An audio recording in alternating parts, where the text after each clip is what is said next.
लोगों की बातों को दिल पर मत लें। लोग तो अमरूद को भी मीठा होने पर ही खरीदते हैं और बाद में नमक लगा लगा कर खाते हैं।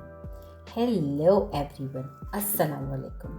अमरूद का सीज़न है और मार्केट में बहुत ही मज़ेदार अमरूद फ़रोख्त हो रहे हैं। मुझे तो कच्चा अमरूद पसंद है, वो भी काला नमक और चाट मसाले के साथ।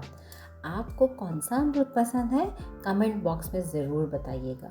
ये फल अल्लाह का बेहतरीन तोहफ़ा है जिससे आप अपने शुगर लेवल को कंट्रोल कर सकते हैं। जिन लोगों को डायबिटीज़ का प्रॉब्लम है वो इसे दोपहर की खुराक में लीजिए। ये आपके शुगर लेवल को कंट्रोल करेगा और आपको शुगर बढ़ने से बचाएगा।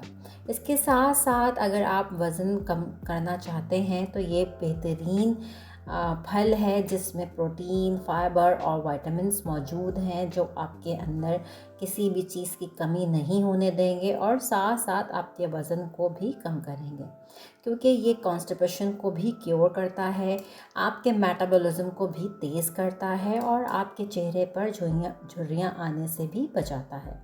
Healthy life, healthy diet.